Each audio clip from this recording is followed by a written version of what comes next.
전도자가 버려야 하는 현장, 이런 제목으로 말씀 증가하겠습니다. 우리는 무엇을 할까 보다 무엇을 안 할까, 그것이 어떤 면에서는 더 중요합니다. 우리에게 주어진 시간과 물질이 한계가 있기 때문에 그렇습니다. 아무래도 이것에 우선순위를 두면은 저것에 소홀할 수밖에 없는 것이 현실입니다. 자, 오늘 본문은요, 예수님께서 어린 시절을 보낸 나사렛 마을에서 선지자가 고향에서는 환영을 받는 자가 없다, 자, 이렇게 얘기하면서 핍박받고 떠나가는 장면이 누가복음 4장 21절에서 쭉 연결해서 나옵니다. 자, 그래서 예수님이 아무래도 어린 시절을 나사렛에서 보내다 보니까 나사렛 마을에 있는 사람들은 많은 선입견을 갖고 있었겠지요. 특별히 호적상으로 요셉의 아들이었기 때문에 메시아라는 생각은 전혀 하지 않았을 겁니다. 자, 그래서 예수님이 본인의 입으로 내가 메시아 그리스도라고 말을 했기 때문에 신성모독으로 예수님을 핍박하고 쫓아낸 것이다 라고 생각하기 쉽습니다. 아마 여러분도 이 내용은 다 알고 있기 때문에 아마 예수님 메시아라고 하니까 감히 네가 메시아라고 얘기해? 이렇게 해가지고 신성모독으로 쫓아냈다, 또 메시아에서 핍박당했다, 이렇게 알고 있는 분들이 많은데, 자, 그러나 오늘 본문을 자세히 보면은요, 예수님이 스스로 그리스도라고 말했기 때문에 나사렛 사람들이, 그 마을에 있는 사람들이 열받은 게 아닙니다. 사실 예수님이 그리스도라고 말했을 때는 나사렛 마을에 있는 사람들은 거기에 관심이 없었어요. 오히려 예수님이 가나에서 행했던 그 기적을 보기 원했습니다. 그래서 예수님이 그 마음을 아시고요, 그들이 열받을 만한 말을 했습니다. 뭐라고 얘기했냐니까 선민사상 건드렸어요. 네가 선민이라 생각하느냐? 아니다. 그거 건드린 거예요. 오히려 이방인을 하나님께서 더 사랑한다, 이렇게 건드린 겁니다. 그 말에 나사렛 사람들이요, 열받은 거예요. 예수님이 메시아라고 얘기해서 열받은 게 아니라 선민사상, 그걸 건드려가지고요, 열받았어요. 한마디로 복음에는 관심이 없고 다른 것에 관심이 많았습니다. 예수님은 사실은 그 얘기 안 해도 되거든요. 기적만 보여줘도 사실 나사렛 사람들이 예수님을 따랐을지도 모릅니다. 근데 왜 예수님이 기적은 안 보여주고 오히려 안 해도 될 말, 열받은 말을 했을까요? 우리는 사람의 속마음을 모르잖아요. 예수님은 나사렛 사람들이 지금 그 속마음들을 다 알고 있기 때문에 그렇게 얘기한 겁니다. 다른 것에 관심이 있었어요. 예수님이 가르치고자 하는 말씀에는 관심 없고 다른 것에 관심이 있었습니다. 어릴 때부터 봤던 예수님이 예루살렘과 갈릴리 전 지역에서 친송을 받고 있거든요. 나사렛 사람들은 그것부터 신기했습니다. 그죠? 자, 그래 봤자 어릴 때부터 봤던 예수님이잖아요. 별 대단하게 생각하지 않았어요. 근데 예수님이 가나에서 행했던 두 가지 기적이 있거든요. 하나는 물이 변해서 포도주가 된 사건. 하나는 이 왕의 신하의 아들을 말씀으로 치유한 사건. 그러니까 그건 또 다른 거예요. 그건 눈에 보이는 기적이잖아요. 거기에 사실상 관심 있고 그거 보기 원했던 겁니다. 꼭 마술사가요, 마술을 어떻게 하냐라는 것들을 관중들이 보고 싶은 그런 마음. 아니면 사람들이 이제 동물원에 가면 동물 중에 좀 신기한 행동을 하는 그 동물이 있으면은 그거 어떻게 하냐, 그렇게 진짜 쳐다보는 그런 마음. 나사렛 마을 사람들의 관심사가 뭔지 분명히 나오죠. 결국 그들은 선입견과 또 기적에 대한 그 관심사가 자기 마을에서 자른 예수 그리스도를 만나지 못하게 되는 불행한 사건이 된 겁니다. 이때 예수님은요, 과감하게 나사렛 현장을 버리셨어요. 그리고 두 분 다시 찾지 않았습니다. 여기서 저와 여러분이 봐야 할 것이 있습니다. 저와 여러분들은 구원받은 하나님의 자녀입니다. 그리고 누가 뭐래도 전도와 선교의 주역으로 부름받은 전도자들입니다. 이 정체성을 분명히 가지고 있으셔야 됩니다. 자, 그럼에도 불구하고 저와 여러분들은 시간과 물질과 환경이 제한되어 있습니다. 시편 90편 10절 우리의 연수가 70이요 강건하면 80이라도 그 연수마저도 대부분은 슬픔밖에 없다. 그리고 그거는 빠르게 지나가는데 날아간다라고 표현하고 있습니다. 그래서 시편 90편 12절에는 우리에게 날개수하는 지혜를 가르쳐 주옵소서 이렇게 얘기하고 있습니다. 저와 여러분이 전도와 선교 그 축복을 누리면서 살아가기에도 우리의 시간은 너무 부족합니다. 불신자들도요, 수준 있는 사람들은 뭐라고 얘기합니까? 아니, 우리가 사랑하고 살아갈 시간도 없는데 뭐 누구를 미워하고 살아가냐라고 얘기합니다. 우리는 더더욱 그렇죠. 전도 선교하고 살아갈 시간도 없는데 우리가 다른 데 마음을 뺏겨서 살아갈 시간은 더더욱 없습니다. 그래서 우리의 우선순위가 정말 중요하죠. 우리가 우선순위를 어디에 두냐에 따라서 우리의 생각과 마음에는요, 반드시 그 내용이 각인되고 뿌리 내리고 체질됩니다. 사람은요, 각인된 대로 해답 찾아요. 정말 그렇습니다. 뿌리 내린 대로 열매 거둡니다. 그 체질된 대로 그 사람의 운명이 결정됩니다. 변함없는 사실이죠. 돈에 잡힌 사람은요, 문제가 오면 해답을 어디 찾는 줄 압니까? 돈에서 찾아요. 돈이 없어서 이렇다. 돈이 있으면 해결된다. 해답을 그런 식으로 찾는다니까요. 그럼 반드시 그 사람은요, 돈에 대한 열매를 거둬요. 돈을 많이 번다는 것이 아니라 그 말은 돈의 노예가 됩니다. 돈이면은 무슨 일이든지 할 수 있는 상태가 됩니다. 아무리 복음받아도 경제에 대한 손해가 오면은 얼마든지 버릴 수 있습니다. 그러한 상태가 돼요. 결국은 그 사람이 그거에 대한 체질이 되죠. 그럼요, 그 사람 운명이 딱 정해져요. 그 운명이 정해졌단 말이 다른 게 아닙니다. 반드시 그 주위에 있는 사람에게 그 영향을 미칩니다. 돈이면 다다. 그 영향을 미칩니다. 특별히 가족들에게 미칩니다. 자녀들에게, 후대들에게 그 영적 영향력은 대물림돼 가지고 내려갑니다. 무서운 겁니다. 우리가 어느 것의 우선순위에 따라서 우리의 각인뿌리 체질은 완전히 바뀌게 됩니다. 저와 여러분 전도자입니다. 그렇다면 전도자는 전도자의 열매를 거두는 것이 당연합니다. 전도자가 전도자의 열매를 거두려면은 열매를 거둘 만한 현장에 있어야 합니다. 우리가 음식을 사거나 식자재를 사려면은 마트에 가야 되지 주유소에 가면 안 되듯이 저와 여러분들이 가야 할 현장, 버려야 할 현장이 있습니다. 여기에서 중요한 게 있죠. 우리는요, 선택할 현장을 찾는 건 어렵습니다. 실제로 그렇습니다. 우리가 있는 모든 게 다 현장인데 뭘 선택을 합니까? 그런데 영적 관점으로 보면요, 버려야 할 현장은 찾기 쉽습니다. 그러니까 버려야 할 현장을 제외한 모든 현장은 하나님이 저와 여러분을 통해서 열매를 거두고자 하는 현장입니다. 오늘 본문을 통해서 버려야 할 현장을 확인하고 전도자의 열매를 거두는 응답을 누리시기를 예수 그리스도의 이름으로 축원합니다.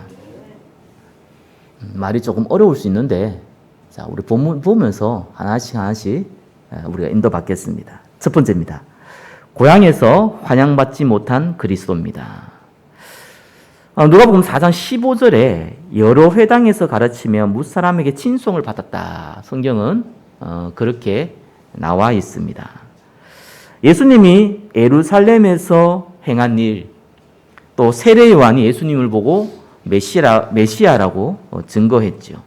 또 광야에서 사단의 시험을 받은 일, 가나에서 행한 두 가지 기적, 그리고 회당에서 가르친 권위 있는 말씀. 자, 이것들로 인해서요, 많은 사람들의 존경을 예수님이 직접 받고 있었습니다. 자, 이때 예수님이 자랐던 나사렛, 자기 고향으로 돌아갔죠. 거기에 들은 겁니다. 자, 그러면서 누가복음 4장 16절에는 안식일에 늘 하시던 대로 회당에 들어가 성경을 읽으려고 서심해 이렇게 나옵니다. 자, 갈릴리 여러 회당에서 예수님이 직접 말씀을 증거하시고 해석하셨습니다. 원래 회당은요, 말씀을 읽는 사람이 정해져 있습니다. 1년에 한 번씩 다 정해져 있어요. 근데 예수님이 모든 갈릴리 회당에서 권위 있는 말씀을 증거하고 있다는 소문이 나니까 당연히 나사렛에서도 양보를 한 거죠. 특별 초청을 한 겁니다. 자, 그래서 예수님이 말씀을 읽었죠. 읽도록 회당에서 허락해줬죠. 그때 예수님이 다른 회당에서는 어떤 말씀을 했는지 모르겠는데 나사렛에서 본인이 처음으로 그리스도라는 그 말씀을 하기 시작했습니다. 그래서 읽었던 본문이 이사야서 61장 1절에서 2절입니다. 누가복음 4장 17절에서 18절, 19절에 나와 있는 말씀이거든요. 선지자 이사야 글을 들여서 복음을 전하게 하시려고 18절에 나옵니다. 성령이 내게 임하셨으니 이는 가난한 자에게 복음을 전하게 하려 하시고 내게 기름을 부으시고 나를 보내사 포로된 자에게 자유를 눈먼 자에게 다시 보게 하게 함을 전파하여 눌린 자를 자유롭게 하고 주의 은혜의 해를 전파하게 하려 하심이라. 18절에 보면 잘 알죠. 이사야서 61장에 나오는 말씀인데 바로 메시아가 와서 이런 일을 할 것이다. 그리스도가 와서 이런 일을 할 것이다. 라는 그 예언한 말씀을 그대로 인용을 하죠. 그래서 19절 주의 은혜의 해를 전파하게 하려 하심이라. 이 주의 은혜의 해는요. 딴 게 아니고요. 레위기 25장에 나와 있는데 희년이라는 겁니다. 이스라엘 제도가 있죠. 내가 돈을 빌려가 못 갚잖아요. 그러면 그 사람이 돈 빌려준 사람의 집에 이제 노예가 되는 겁니다. 노예가 돼가지고 살아야 돼요. 근데 50년마다 내가 이스라엘은 50년마다 빚진 자들의 빚을 모두 탕감하고 노예들을 다 해방시켜서 자기 고향으로 돌아가게 만들고 또 거기에서 자유인으로 살아갈 수 있도록 만든 제도가 있습니다. 50년마다 있어요. 이때 당시는 그 제도를 시행하고 있을 때였습니다. 그러니까 예수님이 만약에 내가 이렇게 돈을 이제 막 1억을 빌렸어요. 못 갚아서 그 집에 노예가 됐어. 노예가 됐는데 하필이면 또 내년에 신년이네요. 그러면 그 사람 다 탕감받는 거예요. 그래서 이걸 보고 주의 은혜의 해 이렇게 얘기한 겁니다. 사단의 죄의 노예가 된 자가 다 해방받는다. 이제 그 얘기를 하신 것이죠. 자, 그러면서 뭐라고 얘기했습니까? 21절에 예수께서 그들에게 말씀하시되, 자, 오늘 읽었던 본문에 처음 나오죠. 이 글이 오늘 너희 귀에 응하였느니라 하시니 이래 나옵니다. 본인이 그리스도라고 얘기한 겁니다. 자, 1번에 1번 보겠습니다. 기적만 보기 원한 나사렛 사람들. 이들이 그 얘기를 듣자마자 뭐라고 얘기했냐니까 이 사람이 요셉의 아들이 아니냐라고 했습니다. 근데 앞에 뭐라고 나오냐니까 은혜로운 말에 놀랍게 여겨 이르되 이래 나옵니다. 예수님이 본문 딱 읽자마자 그리고 내가 이 말씀 너희에게 응했다 이렇게 얘기한 건 같지는 않아요. 다른 얘기도 앞에 했던 것 같아요. 그러니까 은혜의 말에 놀랐다 이런 말이 나오죠. 누가가 다른 내용 빼고 핵심적인 내용만 좀 적어놔서 다른 내용이 없는 겁니다. 근데 분명한 거는 핵심의 내용이 뭐였냐? 그 말씀이 바로 성취가 됐는데 바로 그 말씀의 주인공이 지금 이 자리에 앉아있는 예수 나다라고 얘기한 거예요. 근데 재밌죠? 거기에 열받아야 될 거 아니겠습니까? 보통 사람이라면, 이스라엘 사람들이라면. 근데 나사렛 사람들은요, 아예 그건 귀담아 안 들었어요. 그러면서 요셉의 아들 아니냐 이라고 얘기했는데 그 말이 무슨 말인지 압니까? 이제 뒤에 3절에 잘 나와 있습니다. 뭐라고 나와 있냐니까 너희가 반드시 의사야 이렇게 누구야 이렇게 부르는 겁니다. 너 자신을 고치라 하는 속담을 인용하여 내게 말하기를 우리가 들은 바 가버나움에서 행한 일을 내 고향에서 여기도 행하리라 하리라. 그러니까 나사렛 사람들의 속마음을 그대로 읽어서 얘기해 준 겁니다. 사실상 당신은 지금 요셉의 아들이 아니냐라고 질문한 거는요, 지극히 정상적인 질문처럼 보여요. 맞잖아요. 본인이 그리스도라고 했으니까 정말 당신 그리스도가 맞습니까? 그러면 우리에게 증거를 주십시오라는 질문이거든요. 근데 예수님이 그렇게 당연한 질문에 좋아요 같은 사람 아니잖아요. 그들 마음을 알고 있으니까. 그들 마음이 뭐냐? 의사야, 너 자신을 고치라. 이 말씀만요, 남을 돕기 위해서 너 자신을 먼저 알아라. 그 말인데, 다르게 얘기하면은 네가 그리스도 입장을 말하기 이전에 기적해봐, 기적. 네 여기 신기한 기적을 일으켰다며. 그거 한번 해봐. 지금 그 얘기입니다. 시험해 보는 거죠. 네가 그리스도야? 정말 그리스도냐? 이게 아니고, 네가 그리스도야? 그러면은 일단 저 동네에서 저기 가나에서 기적 행했다고 소문 많이 나 있는데 여기서 한번 해봐봐. 꼭 동물에 있는 원숭이 구경하듯이 지금 얘기한 거예요, 사실상. 그래서 예수님이 기적을 베푼 것이 아니라 1번의 2번이죠. 선민사상 건드렸어요.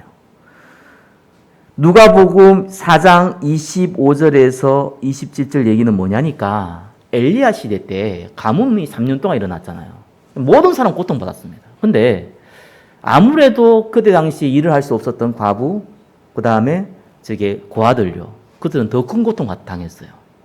근데 엘리야가 여러분 잘 알듯이 다른 사람을 찾아간 게 아니고요. 이방인에 있는, 그죠? 시돈 땅에 있는 사렙다의 한 과부에게 찾아간 겁니다. 무슨 말인지 알겠습니까? 딴 사람을 찾아간 게 아니라 이스라엘 과부도 많고 이스라엘이 지금 고아도 많은데 이방인의 과부를 찾아간 거예요. 그래서 그 사람을 축복받게 만든 겁니다. 그 비유를 들었어요. 그 엘리사 시대 때 많은 사람들이 문둥병 걸렸거든요. 나병이라 그러죠. 근데 이스라엘 나병 환자한테 찾아간 게 아니라 수리아 사람 나만 장군 있죠. 그 한 사람을 고친 겁니다. 근데 그 사람이 이방인이란 말이에요. 무슨 말입니까?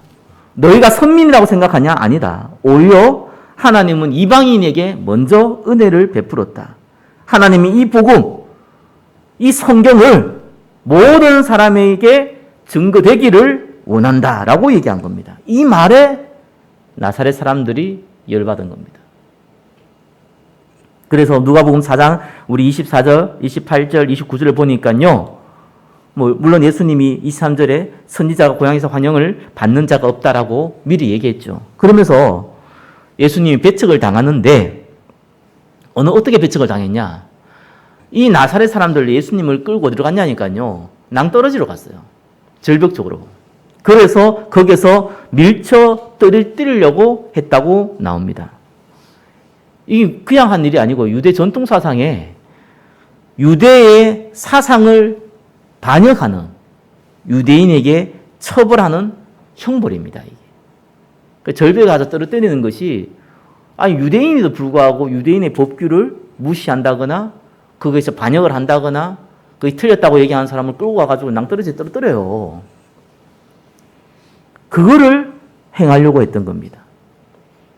예수님이 예루살렘에 마지막 때에 입성했을 때에 모든 사람이 호산나라고 외쳤잖아요. 모든 사람이 예수님을 왕으로 부르짖었잖아요. 근데 예수님이 아무런 힘 없이 대제사장에 잡혀가서 끌려가서 십자가에 못 박히게 되니까 그때는 군중들이 완전히 180도로 돌변해서 뭐라고 그랬습니까? 예수님을 십자가에 못 박으라고 얘기했어요. 무슨 말인지 여러분 이해하셔야 돼요. 이 말이 무슨 말인지 저와 여러분들이 이해하셔야 됩니다. 많은 사람들이 자기의 목적을 위해서, 자기의 유익을 위해서 내 생각대로, 내 생각 중심으로 그리스도와 예수를 바라본 거예요. 근데 그것이 안 되잖아요. 내 욕심이 안 채워지잖아요. 내 사상이 안 채워지잖아요. 그러면은 적으로 돌변해버린 거예요. 그런 현장이에요. 그 현장이 지금. 2번 보겠습니다. 예수님께서 증거하고자 하는 것은 뭐였습니까? 기적이 아닙니다. 그죠? 저와 여러분의 병이 치유받는 게 아니에요. 저와 여러분의 영적 문제가 치유받는 게 아니에요. 예수님이 증거하고자 하는 것은 저와 여러분의 가정이 화목한 게 아니에요. 저와 여러분의 경제가 부유해지는 게 아니라니까요.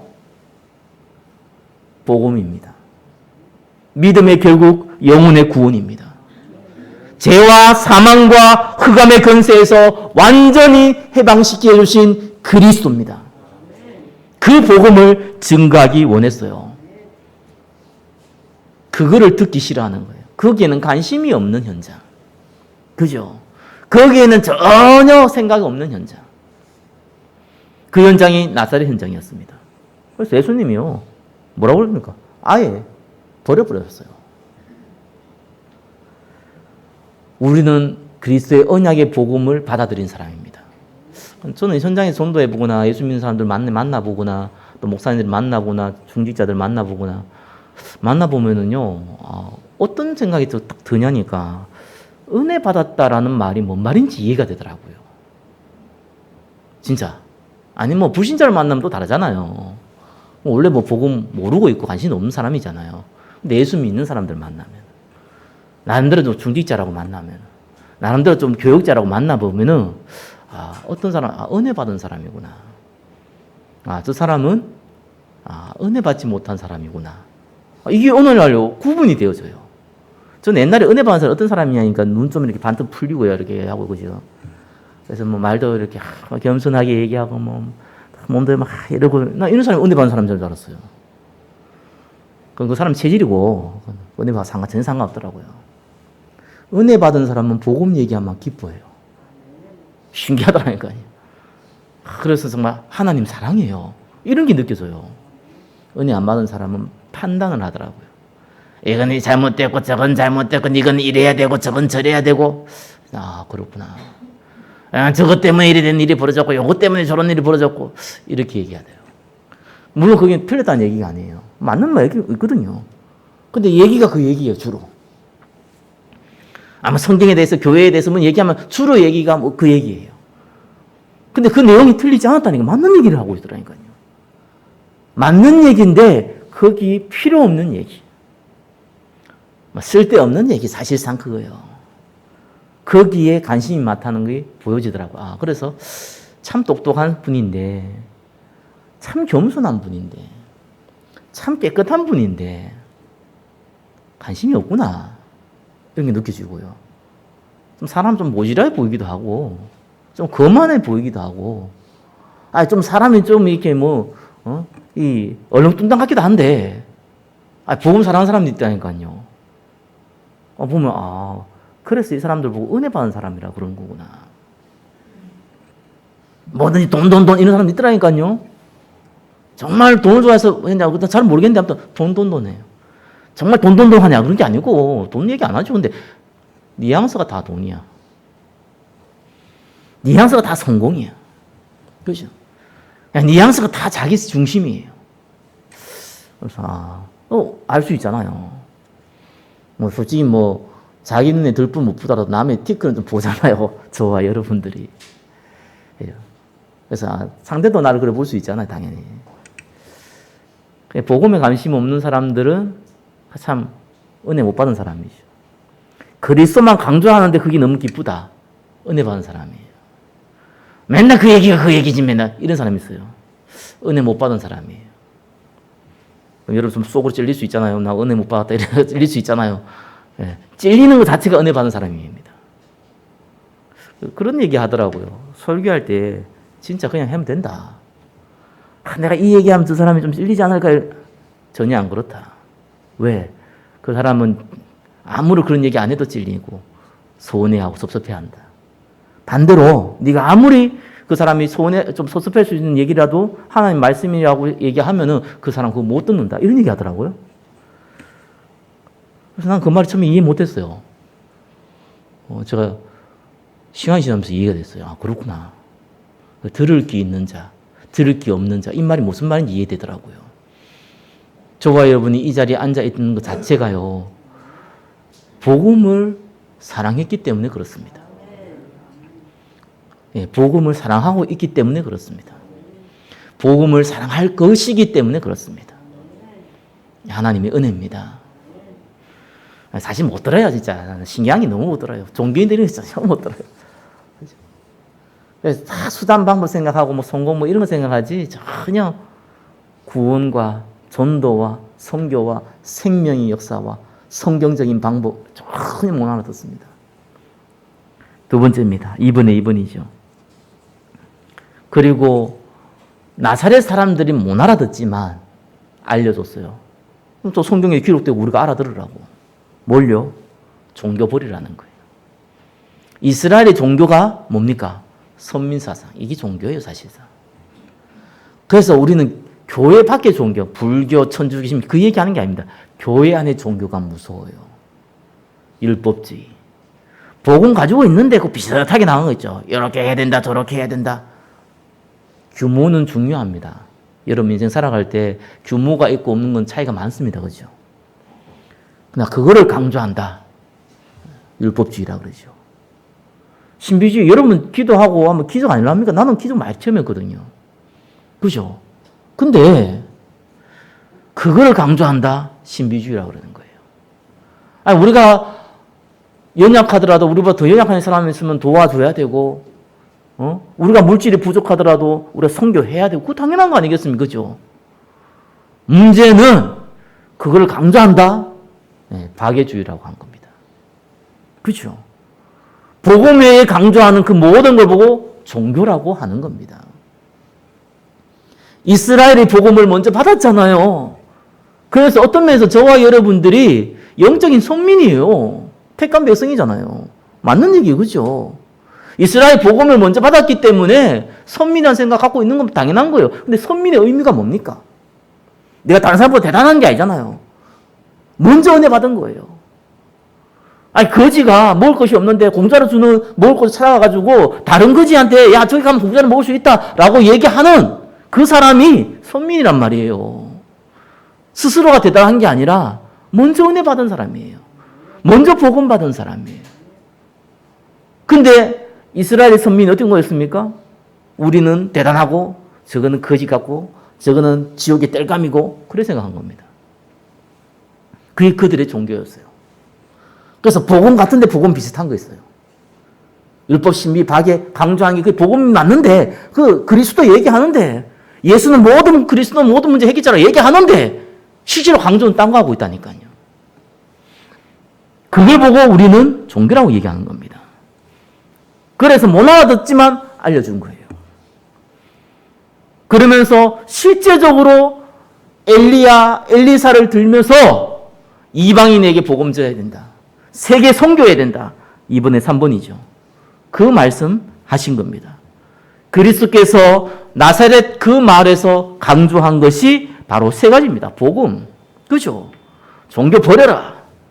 모든 민족에 복음 전해라. 그 얘기입니다. 3번입니다. 저와 여러분이 버려야 할 현장입니다. 현장을 버린다는 말은 진짜 내가 있는 가정에, 직장에, 사업 현장에 버려라. 그 말이 아닙니다. 응답의 현장을 찾기 위해서 응답 아닌 현장에 우선순위 두지 말라는 얘기입니다. 다시 한번 얘기 드립니다. 전도자가 버려야 될 현장은 거기에 마음을 두지 말라는 거예요. 그러면은 마음 둘 곳이 생깁니다. 하나님 택한 현장은요, 마음 둘 곳이 생겨요. 마태복음 10장 23절에는 이렇게 나와 있습니다. 이 동네에서 너희를 박해하거든 저 동네로 가라. 내가 진실로 너희에게 이르노니 이스라엘 모든 동네를 다 다니지 못하여서 인자가 오리라. 이스라엘은 전쟁이 많았습니다. 또 안 보이는 실제적인 전투도 많았고요. 우리나라도 뭐 옛날에 그 바닷가에 사는 사람들은 뭐 이 해적들이죠. 와가지고 뺏어가고 그랬습니다. 그래서 언제든지 긴장을 해야 돼요. 이스라엘도 그런 나라였어요. 그러니까 예경농님 뭐 일이 벌어지면 저 동네 가야 돼요. 피해야 돼요. 이 동놈들이 오면 또 저 동네로 피해야 된단 말이에요. 그걸 비유를 들면서 너희들이 핍박을 받으면은 저 동네로 가라. 아니 지금 너희들이 지금 치해야 될 현장이 아니면 다른 동네로 가라. 그럼 몇 군데 안 돌면은 예수님이 오신다. 그 말은 뭡니까? 개인 종말 얘기하고 있어요. 좀 하다 보면 우리 가야 돼요. 나이는 장사 없어요. 그냥 가야 돼. 나이가 많지 않아도 하나님 부르시면 가야 돼요. 그럼 가야 되는데 무슨 우리가 지금 시간 천년만년 살 것처럼 이것저것 다 하고 살아갑니까? 그래서 필요한 현장 가라는 거예요. 그것도 다 못하게 된다는 거예요. 그 말입니다. 그죠? 그래서 우리가 버려야 될 현장이 뭡니까? 육신을 위해 복음을 이용하는 현장. 현장이라는 장소라는 얘기보다는요, 사람이라는 의미가 좀 강합니다. 그죠? 현장이라는 단어가, 저와 여러분 현장이라는 단어가요, 치역을 얘기하는 게 아닙니다. 이거는 어떤 면에서는 사람을 얘기하는 거예요. 여러분, 복음을 위해서 육신을 활용하는 사람이 전도사입니다. 육신을 위해서 복음을 활용하는 사람이 있거든요. 그게 사기꾼의 종교인이에요.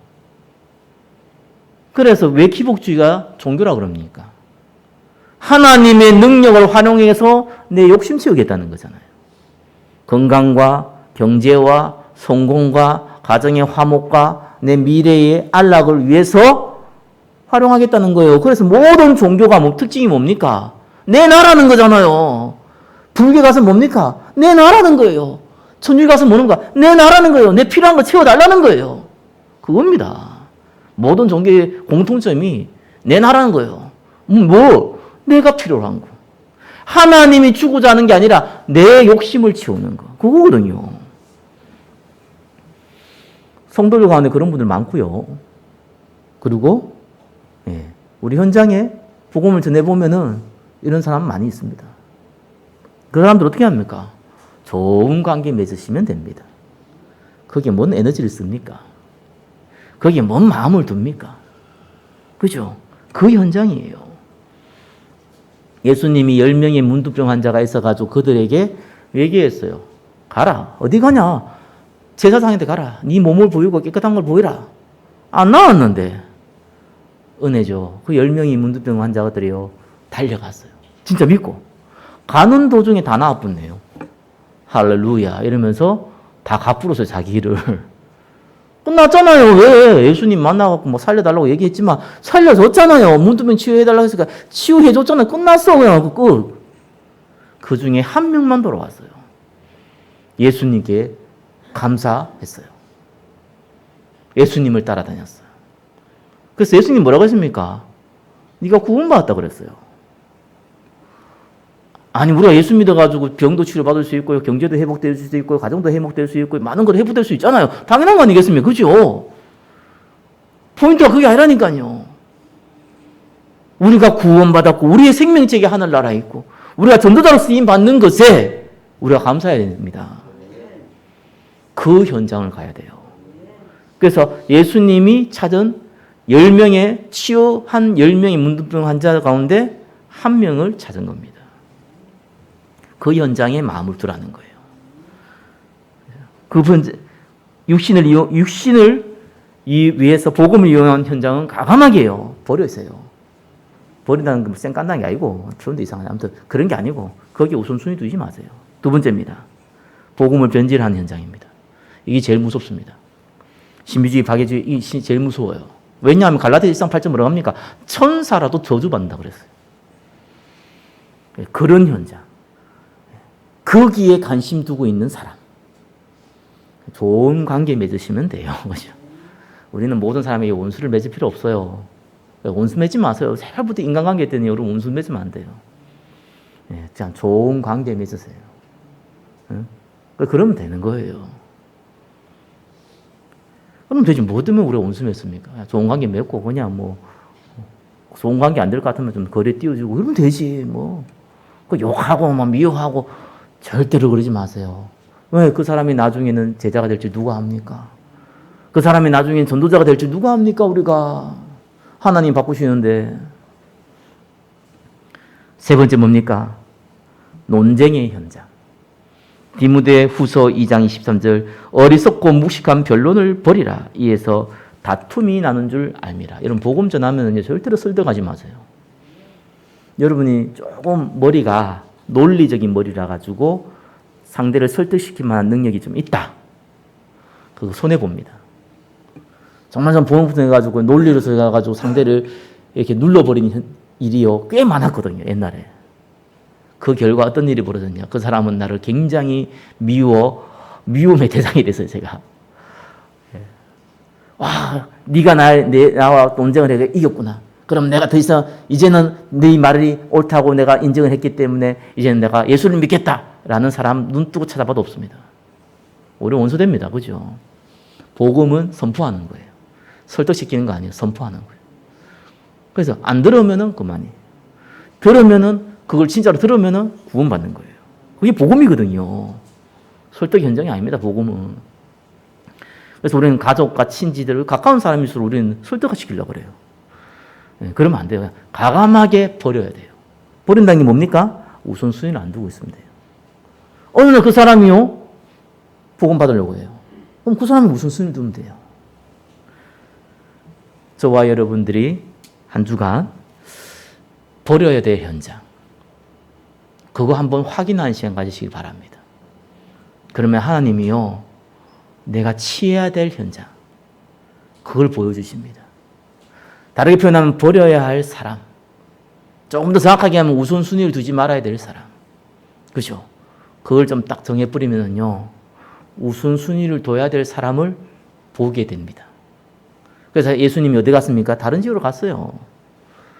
거기에서 본격적으로 은혜의 말씀 전했어요. 거기에서 참된 많은 제자들 찾았어요. 한 주간 전도할 축복된 만남과 현장 가운데 인도받으시기를 예수 그리스도 이름으로 축원합니다. 기도하겠습니다. 전도자가 버려야 될 현장을 알게 하시고 또 생명 살리는 현장 가운데 우리를 인도하여 주옵소서. 살아계신 예수 그리스도 이름으로 기도드립니다. 아멘.